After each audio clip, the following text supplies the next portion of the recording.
I wasn't planning on doing this video outside, but it's so nice outside that I'm gonna go grab my microphone and see if I can do it before the sun sets. So, 1 second, if you will.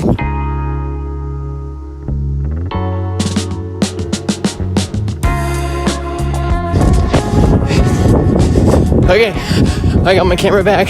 I got the jacket. You know the drill. What's up, everyone? My name is Michael. This is the Iron Snail, and today we're gonna talk about why expensive denim is hairy through a Tanuki review. Guess what, Buttercup? Tanuki sent me one of their jackets for free. Just take it, Michael. Hey, what's up, everyone? It's Michael. Today, we're talking about Tanuki, but more specifically, two things. One, what is red cast denim? Two, why is expensive denim typically hairier, and why is denim hairy at all? Also, if you're thinking of Modern Warfare 2 Call of Duty, a harrier is what you get when you kill 7 players in a row. And then you get the AC-130, then you get the nuke. But that is not important. What is important is... Did you notice that when he put the fire on the sock, it went all over the sock? That's because there's like a little coating of hair on the sock, I think. And there's also a little coating of hair on this jacket. I was gonna try and do that, and then I figured, you know, Tanuki sent me this jacket, they wanted me to review it. They probably would be like, oh great, well he lit it on fire. At the end of this video, I will very quickly, I did it with a different pair of jeans that the brand will go unnamed, but it's very hairy. If that's why you're gonna stay to the end of the video, don't. It's not that thrilling. It really was rather underwhelming, so I'd rather you not. But anyways, let's get to it. Side note, if you really like this denim or the jacket, Carl Morawski and Pigeon Tree Crafting both did reviews on the denim or the jacket. Pigeon Tree Crafting posted his review on Reddit, and it was a text review, and Seal Dodger 47 said, upvoted simply for not being a YouTube review. I just wanted to say, how about you go take a... Before we get into the chemical impurities in other types of indigo dye that aren't in this jacket, real quick overview of this jacket. So here we go. This jacket is based off of a Type 3 jacket from Levi's. There's a Type 1, a Type 2, a Type 3. I don't think the fit is completely molded off of a Levi's older jacket, but I do think it was inspired by that and then slimmed down a little bit, but it's not a very slim jacket. So go true to size and you'll get a fit like me. I am 5'9", 158, 155, I don't really know. And I wear size 38, and it fits me like so. But on this Type 3, there are two things you may notice that are very different than in a typical Levi's Type 3. Number one being the boobie pockets. If you look closely, you notice that the boobies are angled slightly inwards. I first saw that look on nudie jeans, and then if you look at the 316 Type 3S, you'll notice the boobies are also slightly inwards. I don't really have an opinion about it. I just feel like it depends on the day. Sometimes I like them better inwards, sometimes I like them outwards. Either way, I love them. Also, there's a little triangle stitch embellishment at the corner of the pocket, which is pretty cool. The other thing that sticks out, besides the extreme amount of hair on this jacket and what red cast is and all that, is the fact that the pockets are double welted. You usually see denim jacket pockets, I think I could be messing up the terms, but with a single welt, so with a flap. This is double welted, so there is no flap. Everything that could be welted is welted, and I think a single welt is usually easier to stick your hands in, but double welted, to me, looks a lot smoother. Now, if you saw my other Tanuki review, you may remember I said I don't like the cobalt blue stitching on the buttonholes. Everything changed when Tanuki attacked, and they put red stitching on the buttonholes. I think that looks phenomenal. I also switched the camera angle because that's red. I thought that was very topical. That should get me some points with my new sponsored video with Tanuki. Look, in all seriousness, I really like that. There are red accents on the buttonholes for the sleeves, and then there is some red stitching on the jacket itself.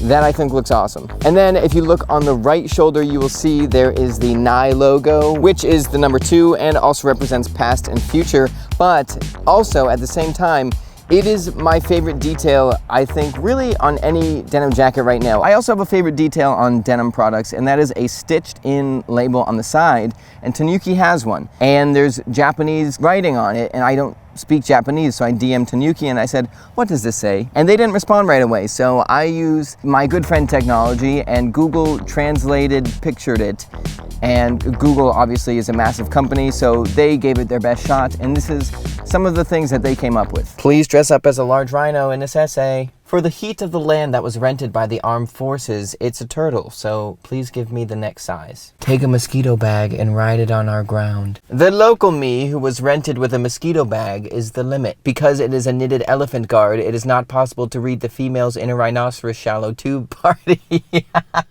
3T Bucco Shrinkady, since it is a knitted elephant, please use a large inner rhino. At the time of writing, You can use the mosquitoes for money. 3S, recommended pain, keep secret, LOL. Because it is a pain keeper, please hit the size inside the woman. That was Google's best shot. Tanuki ended up replying to me and they said, just says that it's unsanforized and raw denim shrinks when it's getting soaked and stuff. Doesn't apply here because the jacket comes in one wash only. There are 2 questions left. 1, what is red cast denim? And 2, why is more expensive denim typically hairy? So let's go back to the studio and talk it out. Okay, we're in the studio, aka my room. It is also 11 at night, so everybody's sleeping.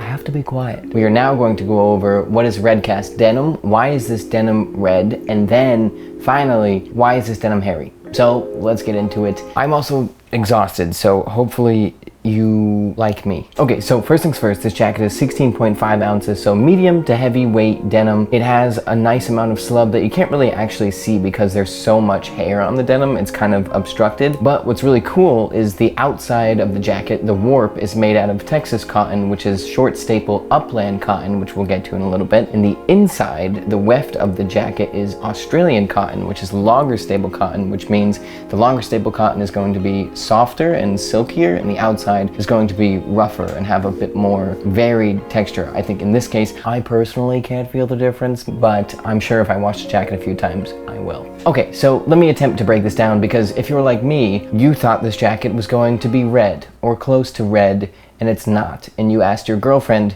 does this look red to you? And she said no. And then you took a color blindness test to make sure. Okay, so indigo dye is typically thought of as blue because it is blue. Not all indigo dye is equal. There are different additives that can be in the denim that give it different colors, namely a red cast or a green cast, which is what it sounds like. There is a red cast to the indigo, or there is a green cast to the indigo. So red cast denim is dyed with a very pure form, I believe, of only synthetic indigo, not natural indigo, and there are no sulfides. I couldn't find any other specific chemical information, but it's a very, very pure form of indigo. That very pure form of indigo without the sulfides has a red cast to it, or the additives that are there without the sulfides have a red cast. Now, when you think about that, red and blue of the indigo, come together and that makes purple, but that blue has a red cast to it, which is what makes it purple. And if you look very close,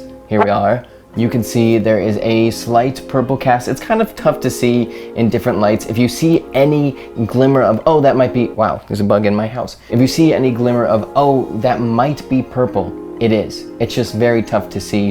It is such deep, rich indigo without sulfides or whatever it may be that gives it that red cast, that it comes off as like this very inky and oily purple.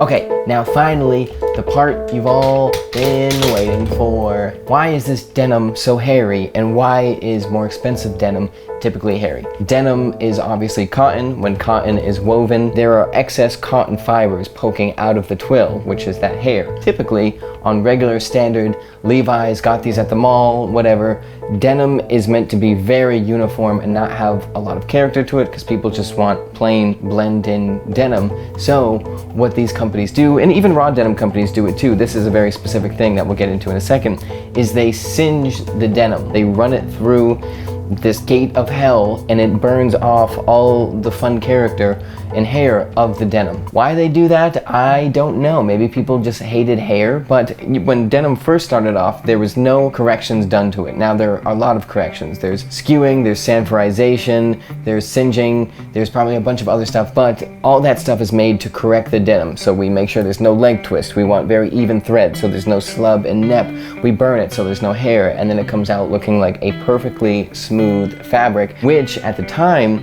when denim first started was kind of a sign of innovation, in that like this product is getting better and better. And then we basically perfected denim to the point where now we are destroying denim and selling it to people. Raw denim people want to go back the other way. You don't want to destroy the denim. You want to have it in its purest, rawest, most untouched form, because it has a lot of cool character. Anyways, that's why it's hairy, and the reason it usually only comes with expensive denim is because the expensive denim is typically raw, and when you get to that level, the people that want it to be untouched and not machine touched. So anyways, good night. I am going to heat up some vegetables and go to bed. after I edit this for 5 to 6 hours. But I will see you next week where we go through my entire denim jean collection and I give them all away. So goodbye.